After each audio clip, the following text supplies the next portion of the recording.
Hey everyone, welcome back to my channel. तो आज की जो स्टोरी है वो काफ़ी इंटरेस्टिंग है। इसके ऊपर हॉलीवुड में एक मूवी भी बनाई गई है जिसका नाम है लायन। कि कैसे बचपन में एक 5 साल का बच्चा अपने परिवार वालों से बिछड़ जाता है और 25 साल बाद वो जैसे तैसे करके अपने परिवार वालों को ढूंढकर उनसे मिलता है। ये कहानी है सरू नाम के बच्चे की, जो मध्य प्रदेश के खंडवा जिले में गणेश तलई नाम के एक गाँव में रहता था। सरू का परिवार काफ़ी गरीब था। परिवार में माँ, 2 भाई और इनकी एक छोटी बहन रहती थी और पिता इन्हें पहले ही छोड़कर अलग हो गए थे। सरू की माँ कंस्ट्रक्शन एरिया में पत्थर तोड़ने का काम करती थी।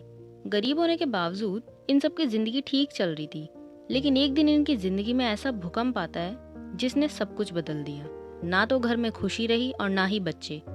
सरू के बड़े भाई का नाम गुड्डू था, जो कि लगभग 9 साल का था और सरू 5 साल का था। एक दिन सरू अपने बड़े भाई गुड्डू के साथ ट्रेन से कोयला चोरी कर रहा होता है। ये गरीब होते हैं तो इन्हें अपने गुजारे के लिए चोरी करनी पड़ती थी। ये दोनों ट्रेन से कोयला चोरी करके उसे एक दुकान में बेचकर पैसे लेकर घर वापस आते हैं। उसी दिन फिर रात को गुड्डू काम पर जा रहा होता है तो सरू कहता है कि मैं भी तुम्हारे साथ काम पर चलूंगा, पर गुड्डू इसके लिए मना कर देता है। पर सरू बार बार उसके साथ जाने की जिद करता है तो हार कर गुड्डू उसको अपने साथ ले जाता है। जब ये दोनों ट्रेन स्टेशन पहुंचते हैं तो सरू गुड्डू के गोद में ही सो जाता है। उसे बहुत नींद आ रही होती है। गुड्डू उसे उठाता है, पर सरू को बहुत नींद आ रही होती है, इसलिए गुड्डू उसको एक बेंच पर सुला देता है और कहता है कि मैं कल सुबह काम करके लौटूंगा, तब तक तुम यहीं रहना, कहीं जाना मत, सुबह आकर मैं तुम्हें ले जाऊंगा। तो सरू उसकी बात मानकर वहीं सो जाता है। ये सब कहकर गुड्डू काम पर चला जाता है। थोड़ी देर बाद सरू की आंख खुलती है और वो देखता है कि स्टेशन पर कोई भी नहीं है, क्योंकि रात बहुत ज्यादा हो चुकी थी। तो वह प्लेटफॉर्म पर खड़ी एक ट्रेन में जाकर बैठ जाता है। थोड़ी देर बाद ही उसको नींद आ जाती है और सुबह जब उसकी नींद खुलती है तो ट्रेन चल रही होती है। सरू ये सब देखकर घबरा जाता है। ट्रेन में चारों तरफ भागता है और अपने भाई गुड्डू को आवाज भी देता है और ट्रेन के दरवाजे खोलने की भी कोशिश कर रहा होता है, पर दरवाजे पूरी तरह लॉक थे। इसलिए ट्रेन के कई बार रुकने के बाद भी वो ट्रेन से उतर नहीं पाता और वे सीधा कोलकाता पहुंच जाता है। फिर वे स्टेशन पर उतरता है और अपने चारों तरफ देखता है तो उसे अपने चारों तरफ भीड़ ही भीड़ दिखाई देती है।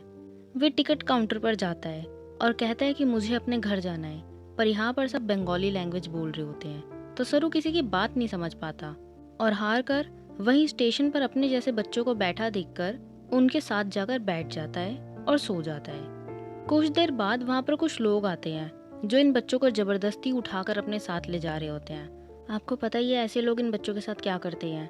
सरू किसी तरीके से वहाँ से भाग जाता है और खुद को बचा लेता है। अगली सुबह फिर सरू स्टेशन पर जाता है और ट्रेन ट्रैक पर चलने लगता है, क्योंकि वह अपने घर जाना चाहता था। तभी वहाँ पर एक औरत आती है और सरू से इसके बारे में पूछती है कि तुम्हारा घर कहाँ है। तो सरू कहता है कि उसका घर गणेश तलाई में है, पर यह मध्य प्रदेश में इतना छोटा गांव होता है कि उसके बारे में किसी को कुछ पता ही नहीं होता। तो वे औरत उसे अपने घर ले जाती है, उसे खाना खिलाती है, नहलाती है और उससे कहती है कि कल सुबह एक आदमी आएगा जो तुम्हारी मदद करेगा, वे तुम्हें तुम्हारी मम्मी से मिलवा देगा। अगली सुबह वहाँ पर रामा नाम का एक आदमी आता है। वे सरू की पूरी बॉडी चेक करता है। तो सरू को यहाँ पर कुछ ठीक नहीं लगता, क्योंकि अब तक उसको समझ आ चुका था कि उसके साथ क्या गलत हो रहा है और क्या सही। तो वे वहाँ से जैसे तैसे अपनी जान बचाकर भागता है और एक बार फिर से वे अपने कई दिन हावड़ा ब्रिज पर ही गुजारता है। इसी तरीके से 2 महीने बीत जाते हैं। तो एक दिन सरू एक कैफे के सामने बैठा होता है और कैफे के अंदर एक लड़का कॉफी पी रहा होता है। तो सरू उस लड़के की नकल उतारने लगता है। फिर वो लड़का बाहर आकर सरू को कुछ खाने को देता है और सरू को पुलिस स्टेशन ले जाता है। पुलिस सरू के पेरेंट्स को ढूंढने की बहुत कोशिश करती है, लेकिन उनके हाथ कुछ नहीं लगता।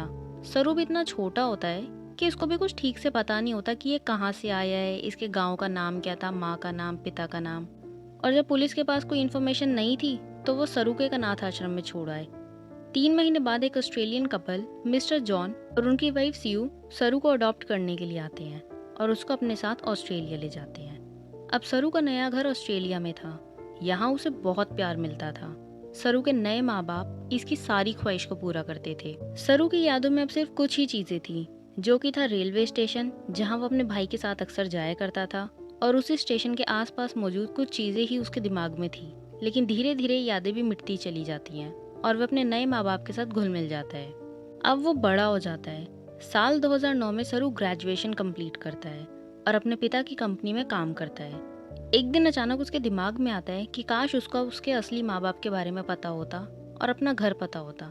इससे पहले सरू ने कभी भी ये जानने की कोशिश नहीं की थी, लेकिन 2009 में वो अपने माँ बाप, बड़े भाई को ढूंढने की कोशिश करता है। इसके लिए वो गूगल अर्थ की हेल्प लेता है और जूम करके वो अपने गांव को ढूंढता है। लेकिन सबसे बड़ी मुश्किल ये थी कि इतने बड़े देश में वो अपने गांव को कैसे ढूंढेगा। तभी उसे याद आता है कि उसके माँ बाप ने उसे कोलकाता से अडॉप्ट किया था और उसे कोलकाता पहुंचने में 10 से 12 घंटे लगे थे। मतलब उसे ऐसी जगह ढूंढनी थी जो कोलकाता से 10 से 12 घंटे दूर हो। वो रोज घंटों घंटों अपने गांव को ढूंढने में लगा रहता था।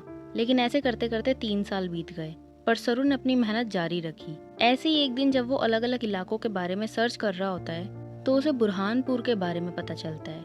बुरहानपुर का नाम आते ही उसकी सारी यादें ताजा हो गई और जैसे ही वो बुरहानपुर के रेलवे स्टेशन पर गूगल मैप जूम करता है तो उसे रेलवे स्टेशन के पास पानी की टंकी दिखाई देती है। साथ ही वो मिट्टी का टीला और तालाब जहाँ पर वो अपने भाई के साथ जाया करता था। सरू बहुत ज्यादा खुश हो जाता है और इंडिया जाने का डिसाइड करता है। वो 2012 में इंडिया आता है और यहाँ से वो अपने गांव जाता है, जहाँ पहुंचकर वो अपने घर को पहचान जाता है। ये सब देखकर सरू खुशी के मारे रोने लगता है, पर जब वो घर में आवाज लगाता है तो वहाँ कोई भी नहीं होता। वो आसपास के लोगों से पूछता है पर कोई भी उसकी लैंग्वेज नहीं समझ पाता क्योंकि वो इंग्लिश बोल रहा था, वो भी ऑस्ट्रेलियन एक्सेंट में। तभी वहाँ एक आदमी आता है जिसको थोड़ी बहुत इंग्लिश आती थी। सरू उसे सारी बात बताता है और अपनी माँ और भाई के बारे में भी पूछता है। तो वो आदमी उसे उसकी माँ से मिलाता है। सरू की माँ उसे देखते ही पहचान गई कि ये तो उसका बेटा है। गांव के सब लोग हैरान रह गए कि आखिर इतने साल बाद भी सरू की माँ ने उसे पहचान लिया। सरू अपनी माँ और बहन से मिलता है, पर अभी भी उसकी आंखें अपने बड़े भाई गुड्डू को ढूंढ रही होती हैं। वो माँ से गुड्डू के बारे में पूछता है तो माँ बताती है कि जिस रात वो उसके साथ काम पर गया था, तुम्हें बेंच पर लिटाकर वो काम पर चला गया था। उसी रात गुड्डू की एक ट्रेन दुर्घटना में मौत हो गई थी। यानी एक ही रात में माँ ने अपने दोनों बेटों को खो दिया था। पर सरू ने वापस आकर अपनी माँ की उम्मीद को पूरा किया। सरू को ये भी पता चलता है कि उसका नाम सरू नहीं शेरू था, जिसका मतलब होता है लायन। इसके बाद सरू ऑस्ट्रेलिया में अपने मॉम डैड को कॉल करके बताता है कि उसको उसका परिवार मिल गया है। साथ ही वो उनसे ये भी कहता है कि इससे हमारे रिश्ते में कोई बदलाव नहीं होगा। मेरे लिए आप आज भी मेरे मॉम डैड है। सरू अपने मॉम डैड को भी इंडिया लाता है और अपनी माँ से मिलाता है और वो अपनी माँ से भी कहता है कि वे भी उनके साथ ऑस्ट्रेलिया चले, लेकिन उसकी माँ इसके लिए मना कर देती है। तो सरू अपनी माँ से वादा करता है कि वो ऑस्ट्रेलिया से उनसे मिलने आता रहेगा। सरू ने अपनी माँ को एक नया घर दिया और हर महीने अपनी माँ के लिए पैसे भेजता है। इस कहानी से पता चलता है कि अगर इंसान कुछ भी ठान ले तो पूरी कायनात उस चीज़ को उससे मिलवाने में लग जाती है।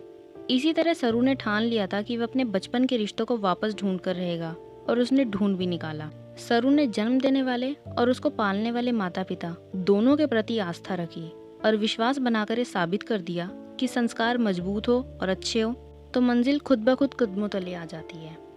इसी के साथ मिलते हैं एक और नई वीडियो में। चैनल पर नया तो चैनल को सब्सक्राइब कीजिए, वीडियो को लाइक करो, कमेंट करो।